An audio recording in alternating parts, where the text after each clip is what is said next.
నమస్తే, అందరూ బాగుండాలని కోరుకుంటున్నాం. ఇట్లు మీ బెజవాడ క్రియేషన్స్, బెజవాడ కనకబోతురాజు లోకోడి. అలాగే మీరు చూస్తున్నటువంటి ఈ చెట్టు జమ్మి చెట్టు అంటారండి, జమ్మి చెట్టు. అలాగే సెమీ వృక్షం కూడా అని అంటారు. జమ్మి చెట్టు ప్రత్యేకత ఏమిటంటే, అర్జునుడు తన అజ్ఞాతవాసంలో ఆయన అస్త్రాలు శస్త్రాలను కూడా ఈ జమ్మి చెట్టు మీద భద్రపరిచాడని మన పెద్దవాళ్ళు చెప్తుంటారు. అర్జునుడు తన అస్త్రాలు శస్త్రాలు జమ్మి చెట్టు మీద భద్రపరిచాడండి. అప్పుడు ఆయన అజ్ఞాతవాసం చేశాడు. అలాగే బయట వారు ఎవరైనా ఈ చెట్టు అంక కానీ ఆయన అస్త్రాలు శస్త్రాలను చూస్తే ఈ కొండ సెలవులో పాములా కనిపించాయి.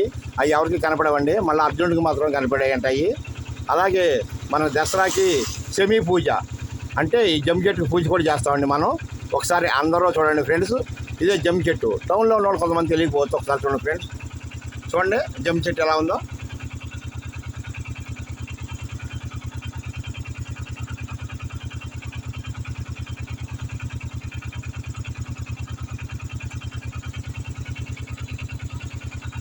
ఎదుగుండి ఫ్రెండ్స్, ఎలా ఉంటుంది ఫ్రెండ్స్ జమ్మి చెట్టు.